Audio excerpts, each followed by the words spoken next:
तुम तस्वीर हो, नाज करेगी दुनिया तुम पर, दुनिया की तकदीर हो।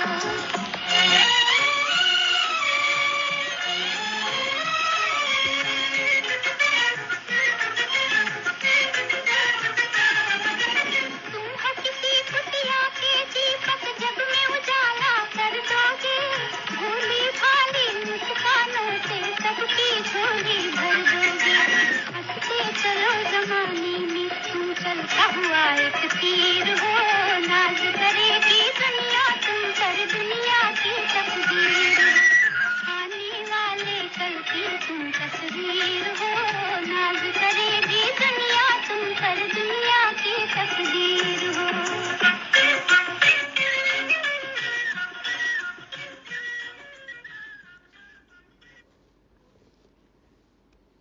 ओम शांति।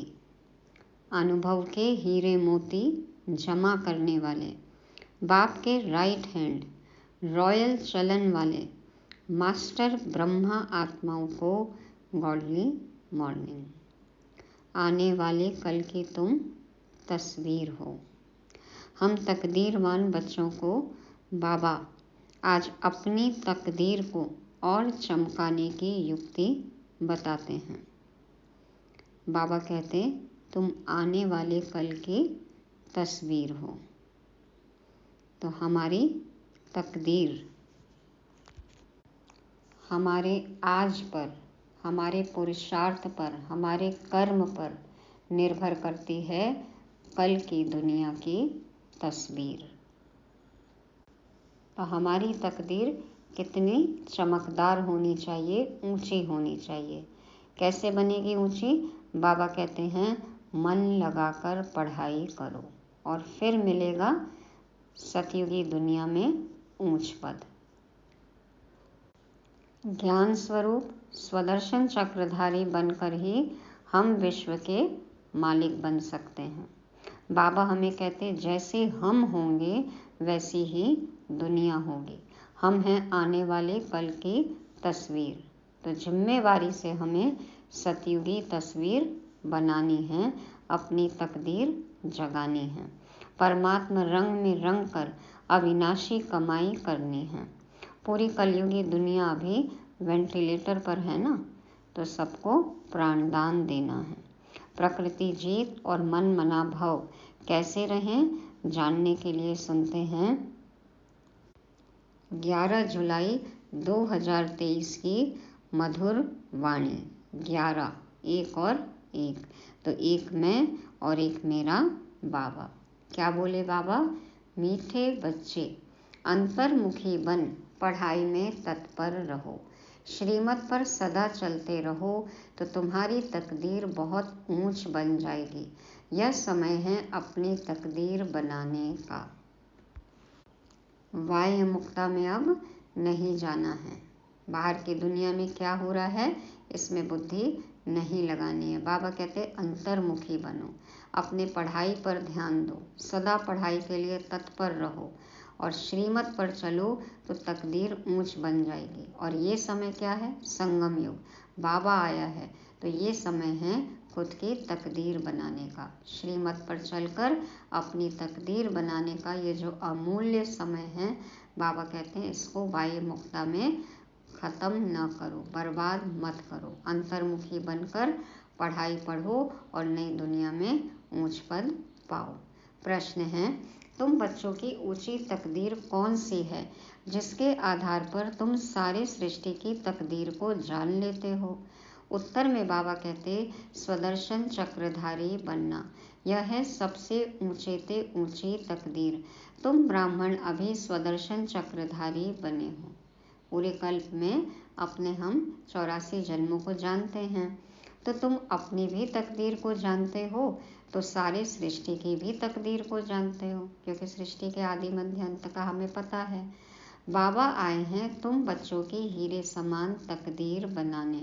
स्मृति में रहे स्वयं भगवान हमारी तकदीर बनाने लिए पढ़ा रहे हैं तो तकदीर बनती रहेगी। बाबा पढ़ा रहे हैं, हम पढ़ते रहेंगे तो तकदीर बनती रहेगी। बाबा ने गीत में कहा बजाया ना गीत बाबा ने, तो बाबा का ही तो कहना है वो कि आने वाले कल की तुम तस्वीर हो, नाच करेगी दुनिया, तुम दुनिया की तकदीर हो, तस्वीर हो।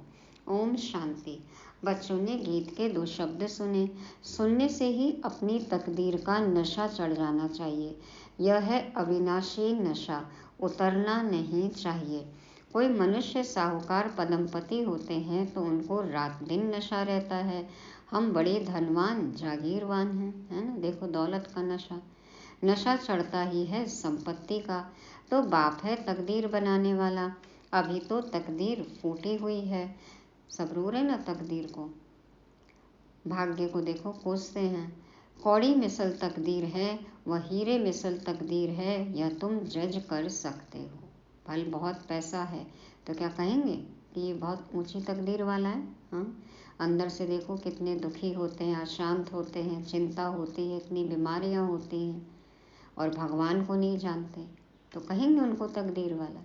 इस समय तो जो बाबा को जाने और श्रीमत पर चले वो है तकदीर वाला, और जो बाबा से विपरीत बुद्धि है, जो नहीं जानते हैं, जिसको भगवान का यथार्थ परिचय नहीं है और वो वाह्य मुक्ता में है, तो उसको कहेंगे कैसी तकदीर है। तकदीर को लकीर लगी है, कौड़ी मिसल तकदीर वाला है। तो हमें चेक करना है कि अभी हमें बाबा मिल गया है तो हम बाबा का पूरा फ़ायदा उठा रहे हैं, श्रीमत पर चल रहे हैं। तकदीर हमारी हीरे मिसल है, जो हमें बाबा मिल गया, तो क्या हम अपनी तकदीर रूपी हीरे को और चमका रहे हैं? श्रीमत पर चल के बाप के कहे अनुसार पुरुषार्थ कर रहे हैं, तो चेक करना।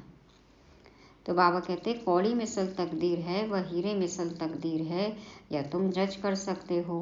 बेहद का बाप सम्मुख बैठ तकदीर बनाते हैं, सो तुम देखते हो, जानते हो। परम पिता परमात्मा को देखते हो, वह जानते हो। बाबा कहते हैं ना, मैं देखने लायक नहीं हूँ, मैं तो समझने और जानने लायक हूँ, अनुभव करने लायक हूँ। देख के क्या करोगे? तो बाबा कहते बच्चे जानते हैं हम आत्मा हैं, भल आत्मा को देखते नहीं हैं, परंतु निश्चय है हम आत्मा हैं, स्टार मिसल हैं, भ्रिकुटी के बीच में रहते हैं। इस समय तुम बच्चों को आत्म अभिमानी बनना है। इस देह में रहने वाले को आत्मा देही कहा जाता है। आत्मा को अभिमान है कि हमको परमपिता परमात्मा आकर मिला है। बच्चे बाप के पास जन्म लेते हैं तो वारिस होते हैं, फिर कोई तो पाई पैसे की तकदीर पा लेते हैं, कोई तो कुछ भी नहीं पाते, सिर्फ जन्म ही पाते हैं। कोई हैं जिनके 5-6 बच्चे हैं, नौकरी कम मिलती है तो समझते हैं हमारी तकदीर में यह था। तलब कम मिलती है, नौकरी कम मिलती है, छोटी मोटी नौकरी मिलती है तो सैलरी भी कम होती है ना, तो समझते हैं कि हमारी तकदीर ऐसी है। औरों को देखते हैं, उन्हों की तकदीर में कितने महल माड़ियाँ ताज व तख्त हैं। हाँ, ऊंची ऊंची बिल्डिंग है, महल है, अच्छे घर हैं, ताज है, तख्त है, गाड़ियाँ हैं, लाड़ियाँ भी हैं। तो बाबा कहते औरों को देखते हैं तो अपनी तकदीर को कोसते हैं। मनुष्य के तकदीर की वैरायटी है ना, तो अब तुम अपनी तकदीर को जानते हो कि किस तकदीर के लिए हम पुरुषार्थ कर रहे हैं। धन के लिए, सुख के लिए। मनुष्य पुरुषार्थ तो करते ही हैं। धनवान मनुष्य बीमार पड़ते हैं तो अच्छे अच्छे डॉक्टरों की दवाई करते हैं, सुविधा तो मिलती है ना। धन है तो उससे सुविधा तो मिलती है, साधन होते हैं। तो बाबा कहते हैं समझते हैं धन से अच्छी दवाई होगी, तो धन की बात है ना। तुम बड़ी ज़बरदस्त तकदीर बनाते हो श्रीमत से। धनवान क्या करते हैं? पहले धन कमाने के लिए अपने शरीर का ध्यान नहीं रखते, तन मन का ध्यान नहीं रखते और बिजी रहते हैं धन कमाने में कि बुढ़ापे में कोई तकलीफ होगी, बीमारी होगी तो ये धन काम आएगा। तो फिर यदि समझ कर पहले ही चले, खान पान ठीक रखें, बैलेंस करके चले, तो बीमारी होई क्यों? तो बाबा कहते हैं ये तो फिर भी अपनी अपनी समझ है। मनुष्य पुरुषार्थ करते ही रहते हैं, समझते हैं धन से अच्छी दवाई होगी। तो धन की बात है ना, और तुम बड़ी ज़बरदस्त तकदीर बनाते हो श्रीमत से। श्रीमत अनुसार हमारा खान पान, व्यवहार, चाल चलन, रहन सहन होगा तो बीमारी होगी? नहीं होगी। अब पुराने जो कर्म भोग है वो तो छोटे मोटे आते ही रहते हैं, लेकिन उसको भी हम योग बल से चुकतो कर सकते हैं। तो बच्चे जानते हैं बाबा ऊंचते ऊंच तकदीर बनाते हैं, क्योंकि खुद ऊंचते ऊंच है। अब तुम उनके सम्मुख बैठे हो ना, माँ बाप के घर में बैठे हैं। कोई राजा रानी है तो समझते हैं हमने ऐसे कर्म किए हैं जो राजाई की तकदीर मिली है। अब तुम जानते हो हम जो यह लक्ष्मी नारायण का चित्र देखते हैं, उन्होंने भी जरूर अगले जन्म में तकदीर बनाई है। तुमको यह बुद्धि मिली है, मनुष्यों की बुद्धि में यह नहीं आता। इतने धनवान मनुष्य हैं, उन्हों को यह तकदीर कैसे मिली? कहेंगे पास्ट जन्म में ऐसे कर्म किए हैं जो इतना धनवान बने हैं। कर्मों का फल है ना। आज जन्म में जो भी सुख सुविधा है, किसी के पास धन है, अच्छा है सब कुछ, तो उनके अच्छे कर्मों का फल है। तो कर्मों का फल है ना। गाते भी हैं कर्मों की गति न्यारी है। मनुष्य पास्ट के कर्मों अनुसार ही भोगते हैं। अभी तुम बड़े से बड़े लक्ष्मी नारायण के तकदीर की भेंट करते हो। तुलना करते हैं ना, श्री लक्ष्मी श्री नारायण की तकदीर कितनी अच्छी।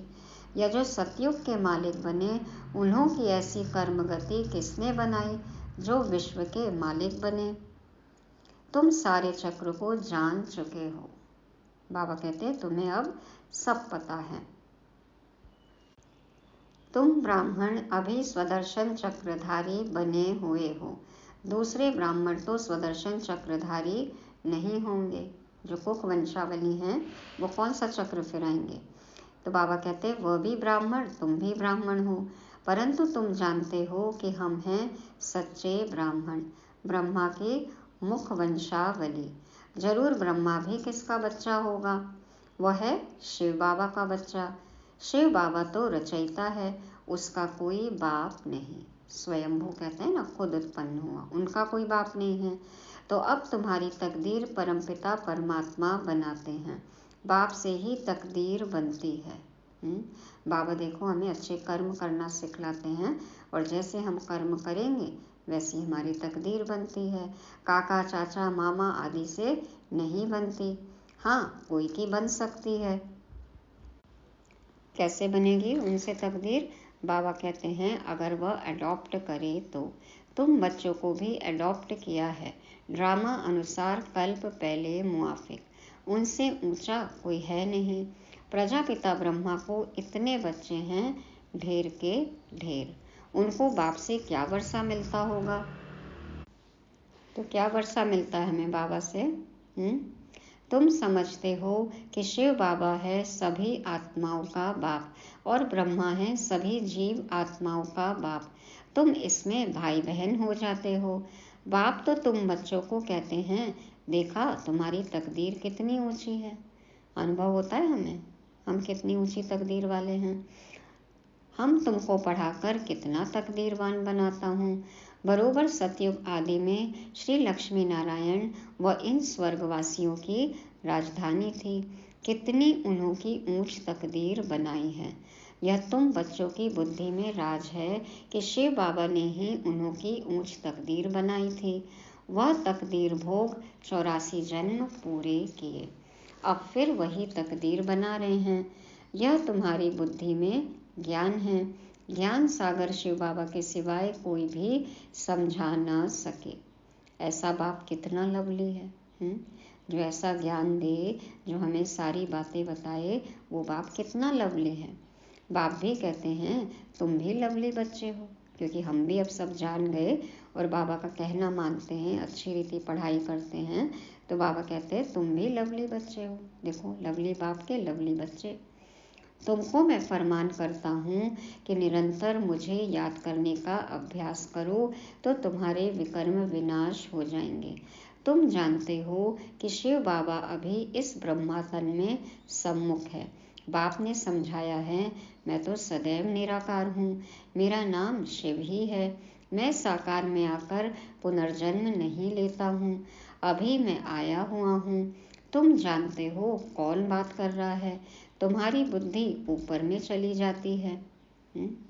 ऊपर रहने वाला, ऊपर वाला तो वह निराकार परमपिता परमात्मा ज्ञान का सागर है।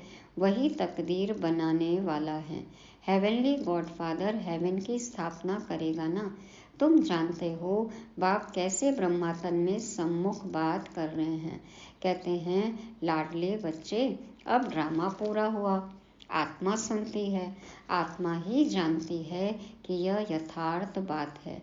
बाप कहते हैं, जितना हो सके मुझे याद करो, और सारी सृष्टि चक्र की नॉलेज तुमको ही दी है। तो बाबा ने बताया है, तो आत्मा को भी अब निश्चय है कि ये बाप है, हमें पढ़ा रहे हैं। ड्रामा जो है वो अब पूरा होने को आया। सृष्टि चक्र कैसे घूमता है, हमें बाबा को ही याद करना है। तो ये सब बातें यथार्थ है। कोई को अच्छी रीति धारणा होती है, कोई भूल जाते हैं। अभी तुम बैठे हो, तुमको यह ज्ञान अमृत दे रहे हैं अथवा नॉलेज पढ़ा रहे हैं। सम्मुख शिव बाबा बैठा है, वह जन्म मरण में नहीं आता है। तुम्हारा तो जन्म बाई जन्म नाम रूप देश काल बदलता जाता है। फीचर्स सदैव न्यारे मिलते हैं। यह कितनी गुह्य सूक्ष्म बातें हैं। तुम्हारी आत्मा घड़ी घड़ी एक शरीर छोड़ दूसरा लेती है। इस समय जो तुम्हारा रूप है, दूसरे जन्म में यह नहीं रहेगा। एक न मिले दूसरे से। देखो, इतनी सारी आत्माएं हैं, एक न मिले दूसरे से, है ना, वंडर।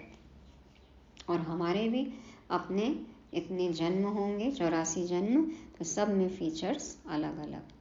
तो आत्मा एक शरीर छोड़ दूसरा लेती है तो उनकी एक्टिविटी, ख्यालात आदि सब बदल जाते हैं। आत्मा को कितना भिन्न भिन्न पार्ट बजाना पड़ता है।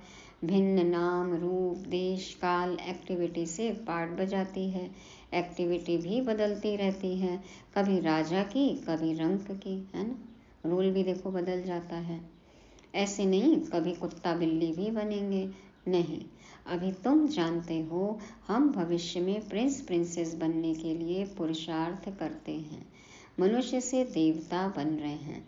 यह मम्मा बाबा भी पुरुषार्थ कर रहे हैं। फिर भविष्य में जाकर लक्ष्मी नारायण बनेंगे। हम भी जितना अपनी तकदीर बनाने लिए पुरुषार्थ करेंगे उतना बहुत सुख मिलेगा।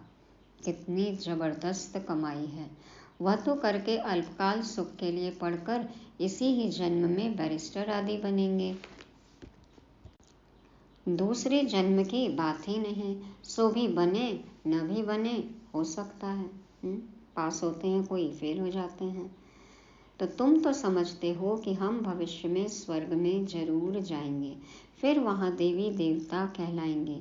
यह कभी भूलना नहीं है कि बाप से हम स्वर्ग के ताउसी तख्त का वर्षा लेकर ही छोड़ेंगे। तख्त में जब बात आती है ना, तख्त का पॉइंट आता है, बात है उसकी, तो ताउसी तख्त को सबसे अच्छा माना जाता है। इतिहास में ताउसी तख्त कहा जाता है। तो बाबा वही उदाहरण दे रहे हैं कि तुमको ये भूलना नहीं है कि बाप से हम स्वर्ग के ताउसी तख्त का वर्षा लेकर ही छोड़ेंगे। इतना ऊंचा तख्त है वो, ऊंचते ऊंच बनकर ही दिखलाएंगे। गॉड फादर पढ़ाते हैं, वह भी तो बुद्धि में आता है। हम अच्छी रीति पढ़कर 21 जन्म के लिए अपनी प्रारब्ध बनाते हैं। इस समय जितना पुरुषार्थ करेंगे उतना ऊंच तकदीर बनाएंगे। वह तकदीर कल्प कल्प कायम रहेगी। इसलिए इस समय तकदीर के लिए अच्छा पुरुषार्थ करना चाहिए। बड़ी भारी तकदीर है, बहुत सुख है। भले यहाँ कोई के पास करोड़ है, परंतु पाई का भी सुख नहीं है। अच्छे अच्छे गद्दे हैं, डनलप के गद्दे हैं, लेकिन नींद नहीं है। धन है, सुख है, आराम है, सुविधा है, लेकिन सुकून नहीं है, चैन नहीं है। तो बाबा कहते हैं वहाँ तो बिल्कुल शांति आराम से प्रारब्ध भोगेंगे। यहाँ तो कितनी आफतें आती रहती हैं। थोड़े टाइम में बहुत दिवाला निकालेंगे, मरते जाएंगे। भले इंश्योर करते हैं, परंतु इंश्योरेंस कंपनी भी क्या कर सकेगी। अब जब सब कुछ विनाश होगा तो इंश्योरेंस कंपनी भी कहाँ से भरेगी? हाँ, सरकार की तरफ से कोई नियम कानून आ जाएंगे तो फिर कोई क्या कर सकते हैं? तो बाबा कहते हैं हिरोशिमा का क्या हाल हुआ 1945 में। हिरोशिमा नागासाकी जापान में देखो क्या हाल हुआ, कितने आदमी मरे। इंश्योर कंपनी ने भी देवाला मारा। कोई प्राकृतिक आपदा आ जाए तो उसकी तो गारंटी कोई भी नहीं कर सकता ना। तो बाबा कहते यहाँ भी ऐसे ही होगा, सब खत्म हो जाएंगे। इंश्योरेंस वाले किसको पैसा देंगे? पैसा देने वाले भी नहीं बचेंगे, लेने वाले भी नहीं बचेंगे, कागजात भी नहीं बचेंगे। तो क्या होगा? कौन एक दो का दिवा जलाएंगे? किसके मरने के बाद किसके नाम का दिया कौन जलाएगा? सभी जाएंगे, होलसेल मौत होगी। मनुष्यों में अंधविश्वास कितना है, बड़े आदमी का शो करते हैं, ऋषि मुनियों को उनसे भी बड़ा समझते हैं। भल रिलीजन को नहीं मानते परंतु सन्यासियों को नमन जरूर करते होंगे। साधुओं के आगे जाकर दंडवत प्रणाम करेंगे। देखो कितनी अंधश्रद्धा है। साधु उनके आगे नहीं करेंगे क्योंकि समझते हैं मैं ऊंच पवित्र हूँ। यह बाप तो कहते हैं मेरे लाडले बच्चों, हम बच्चों को नमस्ते करते हैं। देखा, भगवान हमें नमस्ते करते हैं। तुम तो हमारे सिर के मोर हो। देखो बाबा अपने सिर के ऊपर बैठा रहे हैं। तुम विश्व के मालिक बनेंगे। सिर के मोर, हाँ, सिरमौर। तो बाबा कहते हैं तुम विश्व के मालिक बनेंगे, ब्रह्मांड के भी तुम मालिक हो। तुम डबल मालिक हो, मैं सिंगल सिर्फ ब्रह्मांड का मालिक हूँ। ऐसी बातें सिवाय बाप के कोई समझा न सके। तो ऐसे बाप को कितना याद करना चाहिए जिससे ऐसा वर्षा मिलता है। अपने से भी देखो ऊंचा उठाते हैं बाबा, हम कितने निरहंकारी हैं। बाप कहते हैं देखो कितने बच्चे यहाँ से होकर जाते हैं, फिर 6 मास में भी बाप को मुश्किल पत्र लिखते हैं। अरे प्राण देने वाले प्राणों से प्यारे बाप को पत्र नहीं लिखते। कहते हैं ना हम मरे हुए थे, मूर्छित थे, बाबा ने आके सुरजीत किया, प्राण फूंक दिया।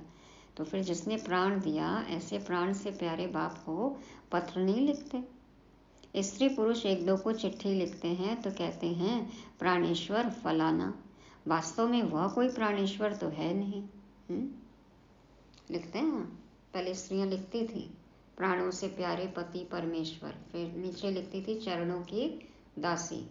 एक बार क्या हुआ, कोई पढ़ी लिखी नहीं थी स्त्री, उसने लिख दिया मेरे चरण दास, हाँ, और फिर पति का नाम मेरे चरण दास, फिर लेटर लिखा, अंत में लिख दिया आपके प्राणों की प्यासी। देखो ऐसे भी होता है। तो बाबा कहते हैं कि प्राणेश्वर तो एक बाप है, वो कोई प्राणेश्वर नहीं है। पति जिसके लिए लिखते हैं वास्तव में वो प्राणेश्वर नहीं है। प्राणेश्वर तो एक ही बाप है। सभी प्राणों का ईश्वर बाप एक है। सभी प्राणों का, सभी आत्माओं का भी बाप एक निराकार परमपिता परमात्मा है, ईश्वर है। वह कहते हैं प्राणेश्वर बच्चे, अर्थात प्राण बचाने वाले ईश्वर के बच्चे। जो प्राण बचाए ऐसे ईश्वर के बच्चे। बच्चे भी कहते हैं प्राणेश्वर बाबा, हमारे प्राण बचाने वाले बाबा। यहाँ से ही यह नाम निकला हुआ है। भारत में ही ऐसे प्राणेश्वर प्राणेश्वरी लिखते हैं परंतु है नहीं। अब मास्टर प्राणेश्वर हम बन सकते हैं कि नहीं बन सकते हैं? बाबा ने हमारे प्राण बचाए, हमारा कर्तव्य क्या है? हम औरों के भी प्राण बचाएं, उनको भी बाप तक लेकर आएं, रास्ता दिखाएं। तो बाबा कहते हैं प्राणों का दान तो बाप ही देते हैं। बाप कहते हैं तुम मेरे बनते हो तो फिर तुमको कोई दुख दे नहीं सकते। कोई देता है तो क्या हमें लेना है? आत्मा को ही दुख मिलता है, आत्मा फील करती है। बाप कितना प्यार से समझाते हैं, याद भी उनको करती है, महिमा करती है। मम्मा को भी कितना याद करते। जो बहुतों की अच्छी सर्विस करते हैं उनको कितना ऊंच मर्तबा मिलता है।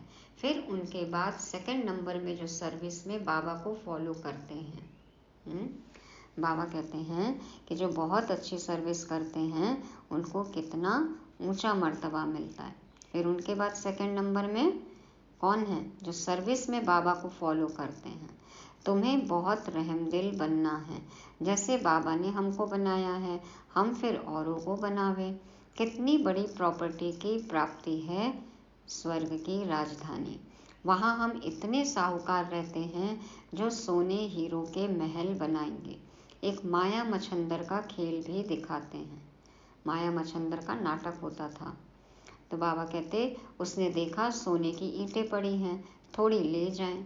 उसने खेल देखा, जैसे सूक्ष्म वतन में भी देखते हैं, वैसे उसने देखा, ऊपर में साक्षात्कार किया और सोचा कि नीचे जाऊंगा दुनिया में तो कुछ ईंटें लेके चले जाऊंगा। तुम साक्षात्कार में स्वर्ग में हीरे जवाहरों के महल देखते हो, सोने की खानियां देखते हो तो समझते हो थोड़ा ले जाएं।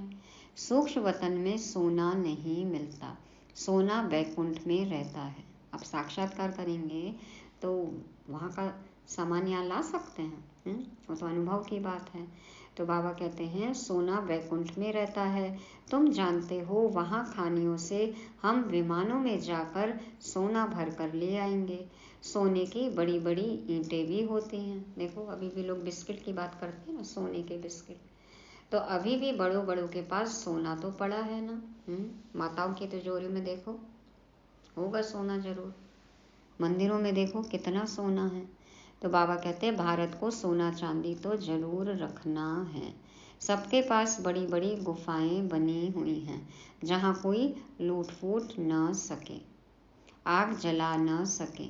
तो वह सब भविष्य में तुम्हारे हाथ आ जाएगा। बाबा कहते हैं कि भारत को सोना चांदी तो जरूर रखना है। सबके पास बड़ी बड़ी गुफाएं बनी हैं जहाँ कोई लूट फूट न सके, आग जला न सके। तो वह सब भविष्य में तुम्हारे हाथ आ जाएगा। जिन एरोप्लेन आदि द्वारा अभी बॉम्ब आदि गिराते हैं विनाश के लिए, वही चीज़ें फिर सुख के लिए निमित्त बन जाएंगी। सतयुग में यह सब थी, फिर प्रायः लोप हो गई हैं, अब फिर बनी हैं। तुम जानते हो कैसे खानियों से जाकर ले आते हैं। खानियाँ सब नई हो जाती हैं, अभी तो पुरानी हैं। तो ऐसी तकदीर बनाने वाले बाप से पूरी तकदीर लेनी चाहिए। स्वर्ग का मालिक बनना है, सोने की दुनिया में जाना है, ऐसे तकदीरवान बनना है। तो बाबा कहते हैं कि पूरी तकदीर लो, पूरा फ़ायदा उठाओ, इसमें गफलत नहीं करनी चाहिए। क्या करना है? बाप और वर्षे को याद करो। बाप कहते हैं एक में मोह लगाओ, सब तरफ से नष्टो मोह होके एक बाबा में मोह लगाओ, स्वर्ग को याद करो। अच्छा, मीठे मीठे सिके लदे बच्चों प्रति माता पिता बाप दादा का याद प्यार और गुड मॉर्निंग। रूहानी बाप के रूहानी बच्चों को नमस्ते। हम रूहानी बच्चों की रूहानी बाप दादा को याद प्यार गुड मॉर्निंग और नमस्ते। शुक्रिया बाबा, शुक्रिया। धारणा के लिए मुख्य सार। पहला पॉइंट, अपनी ऊंच तकदीर बनाने में गफलत नहीं करनी है। श्रीमत पर अच्छी रीति चल पढ़ाई के आधार से ऊंची तकदीर बनानी है। दूसरा, प्राणेश्वर बाप की याद में रह सबको प्राणदान देना है, सबके प्राण बचाने हैं, किसी को भी दुखी नहीं करना है। वरदान है, मालिकपन की स्थिति में रह प्रकृति द्वारा सहयोग की माला पहनने वाले प्रकृति जीत भव। मालिकपन की स्थिति में रह प्रकृति द्वारा सहयोग की माला पहनने वाले प्रकृति जीत भव। बाप दादा समझाते हैं, प्रकृति आप मालिकों का अब से आह्वान कर रही है।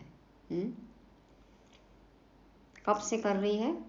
अब भी कर रही है। तो बाबा कहते हैं चारों ओर प्रकृति के तत्व हलचल करेंगे, लेकिन जहां आप प्रकृति के मालिक होंगे वहां प्रकृति दासी बन सेवा करेगी। सिर्फ आप प्रकृति जीत बन जाओ तो प्रकृति सहयोग की माला पहनाएगी। बाबा कहते हैं प्रकृति तो मालिकों का आह्वान कर रही है, सब तरफ प्रकृति हलचल करेगी, लेकिन यदि हम प्रकृति जीत हो गए, प्रकृति को हमने सकाश दिया, उसके मित्र हुए अभी, तो बाबा कहते हैं अंतिम समय में प्रकृति दासी बनकर आपकी सेवा करेगी, सहयोग की माला पहनाएगी। सतयुग में तो है ही दासी, लेकिन विनाश के समय भी सहयोग देगी। जहाँ आप प्रकृति जीत ब्राह्मणों का पांव होगा, स्थान होगा, वहाँ कोई भी नुकसान नहीं हो सकता। 5 तत्वों से पेपर आएंगे ना, अंतिम समय में। तो बाबा कहते हैं यदि आप प्रकृति जीत बने होंगे तो प्रकृति आपकी दासी होगी, प्रकृति से आपको कोई नुकसान नहीं होगा। तूफान आएगा, धरनी हिलेगी, लेकिन बाहर सूली होगा और यहाँ कांटा। जो बाबा के बच्चे हैं, जो प्रकृति जीत बने हैं, उनके लिए छोटी मोटी बात होगी, वो हिलेंगे नहीं, हलचल में नहीं आएंगे। बाबा कहते हैं बाहर वालों के लिए सूली और यहाँ कांटा। सभी आपके तरफ स्थूल सूक्ष्म सहारा लेने के लिए भागेंगे। जब देखेंगे हमारी ऐसी अचल अडोल स्थिति कि हम प्रकृति जीत हैं, हम में जरा भी हलचल नहीं हो रही है, तूफान के टाइम, बाढ़ के टाइम, बाबा कहते हैं सब आपकी तरफ खींचे चले आएंगे। स्थूल सहारा भी मांगेंगे और सूक्ष्म सहारा भी मांगेंगे, माने शक्तियाँ भी और डायरेक्शन भी, कि बताइए अब क्या करें, आप जहाँ चलिए हम वहाँ चले, है ना। ऐसे उदाहरण भी अभी कितने भाई बहनों ने सुनाए हैं। स्लोगन है, अलौकिक सुख व मन रस का अनुभव करना है तो मन मना भाव की स्थिति में रहो। अलौकिक सुख व मन रस का अनुभव करना है तो मन मना भाव की स्थिति में रहो। और सब तरफ से अपना मन हटाकर एक शिव बाबा में मन लगाएंगे, एक रस स्थिति होगी तो मन रस का अनुभव होगा, आनंद की अनुभूति होगी, अलौकिक सुख की अनुभूति होगी। तो ये थी मुरली। रिवाइज करने के लिए पॉइंट्स हैं। बाबा ने याद दिलाया, पहला, पढ़ाई में तत्पर रहना है। सुप्रीम टीचर हमें पढ़ा रहे हैं और इस पढ़ाई में ही सच्ची कमाई है, इसलिए इसमें तत्पर रहना है। दूसरा, स्वदर्शन चक्रधारी बनना है। तीसरा, मास्टर प्राणेश्वर, बाबा ने हमारे प्राण बचाए हैं, हमें भी मास्टर प्राणेश्वर बन औरों के प्राण बचाने हैं, प्राणदान देना है। चौथा है प्रकृति जीत बनना है और पांचवा है मन रस। मन रस के लिए मन मना भव। ओम शांति।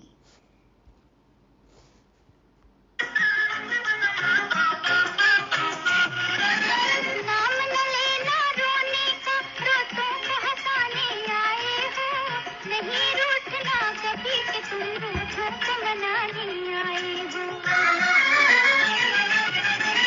नाम न लेना रोने का, रोतों को हंसाने आए हो, नहीं रूठना कभी कि तुम रूठों को मनाने आए हो। जो रूठी तकदीर बदल दे, तुम ऐसी तदबीर